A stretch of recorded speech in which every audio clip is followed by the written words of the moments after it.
আমরা খোলা বাক্য নিয়ে কথা বলবো। তার আগে আমরা জেনে নেই যে আমরা বাক্য কাকে বলে, গাণিতিক বাক্য কাকে বলে। গাণিতিক বাক্য হচ্ছে যেটা সত্য না মিথ্যা দেখে আমরা বলে দিতে পারি, সেটা হচ্ছে গাণিতিক বাক্য। যেমন 4+3, বাংলায় লিখি 3+4=7, এটা দেখে আমরা বলে দিতে পারতেছি হ্যাঁ এটা সত্য, এটা লিখব সত্য।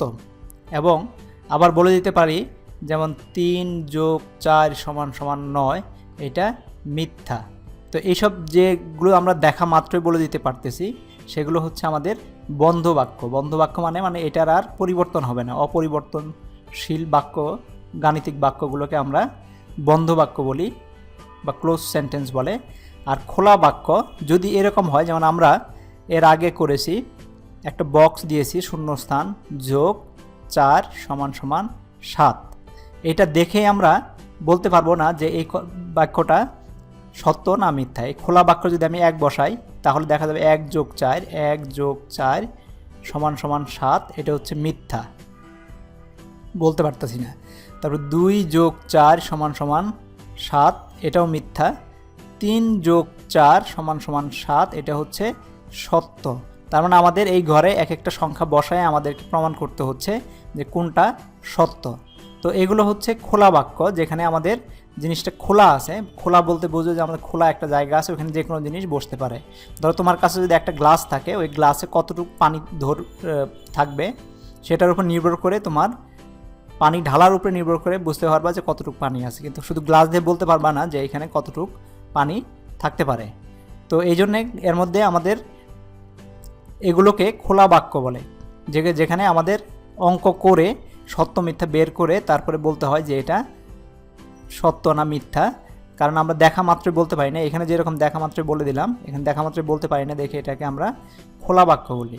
তো খোলা বাক্য সাধারণত আমরা শূন্য স্থানের জন্য যেরকম বক্স ব্যবহার করি, ওইটার পরিবর্তে এখানে আমাদের যে কোনো একটা বর্ণমালার বর্ণ ব্যবহার করতে হবে। সাধারণত ক ব্যবহার করতে হবে, যেমন ক+4=7, এটা একটা খোলা বাক্য। ক এর মান যে কোনোটা হতে পারে, ক এর মান 1 হতে পারে, 2 হতে পারে, 3 হতে পারে, আমরা এখন পর্যন্ত জানি না কারণ এটা কি বসাবে। এখন আমি যদি বলি, কেউ যদি বলে ক+4=7, এটা সত্য না মিথ্যা বলতে পারবো না, কারণ ক এর মান সে কত দিবে সেটার উপরে নির্ভর করে। ক এর মান যদি 8 দেয়, 8+4=7, এটা আসলে মিথ্যা, এটা সত্য না। যদি ক এর মান 3 হয়, 3+4=7, এটা হচ্ছে সত্য বাক্য। তো এরকম যেটার মান দেয়া থাকে না, কোনো একটা বর্ণের মাধ্যমে উপস্থাপন করা হয়, যে উপস্থাপন করে যে বাক্যটা গঠন করা হয়, গাণিতিক বাক্যটা গঠন করা হয়, সেগুলোকে আমরা খোলা বাক্য বলে থাকি।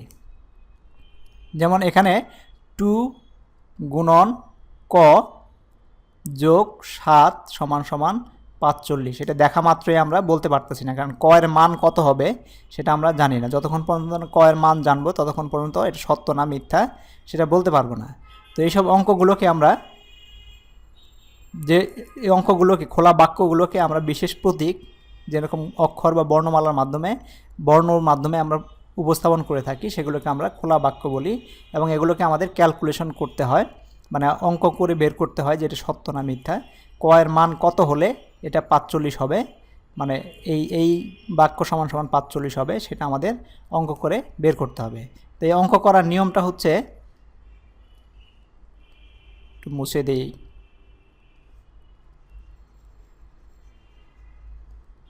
অঙ্ক করার যে নিয়মটা হলো সেটা হচ্ছে আমাদেরকে যেটা করতে হবে, এই যে গুণন চিহ্ন যেটা আছে সেটা আমরা রেখে দেব আগে, 2 × ক, আর এখানে 45 রাখবো। এখানে যদি যোগ চিহ্ন সহ যদি কোনো গাণিতিক সংখ্যা থাকে, কোনো এরকম বর্ণনা গাণিতিক সংখ্যা থাকে, যোগ থাকলে এই পাশে চলে নিয়ে আসবো, সেটা বিয়োগ হয়ে যাবে, অথবা যদি বিয়োগ থাকে সেটা যোগ হয়ে যাবে, উল্টা হয়ে যাবে। যেমন এখানে যোগ আছে, -7 হবে।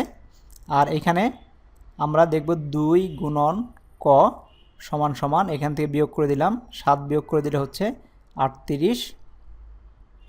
এখন এখানে যেহেতু গুণন চিহ্ন আছে, এটার সামনে একটা গুণন চিহ্ন আছে, তো এটাকে আমরা ভাগ করে দেব। তো কটাকে, এই 2 ককে আমরা এভাবে লিখতে পারি ক × 2, কারণ আমরা যে পাশেই নেই না কেন সমান রেজাল্ট একই আসবে।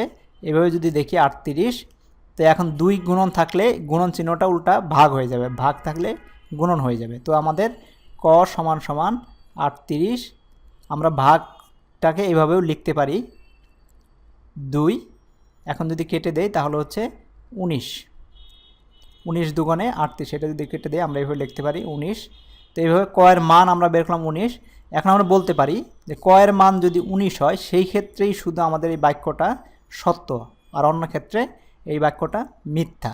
তো এইরকম যেগুলো আমাদের দেখা মাত্রই বলতে পারি না যে এটা সত্য না মিথ্যা, সেই সব বাক্যগুলোকে আমরা খোলা বাক্য বলে থাকি। এবং খোলা বাক্য সবসময় কোনো না কোনো একটা বর্ণের মাধ্যমে বা অক্ষরের মাধ্যমে অক্ষর প্রতীকের মাধ্যমে উপস্থাপন করা হয়। একটা সংখ্যা অবশ্যই সেটা অজানা থাকবে, যেটা দেখে আমরা বুঝতে পারবো না। তো এগুলোকে আমরা খোলা বাক্য বলে থাকি। Thank you very much.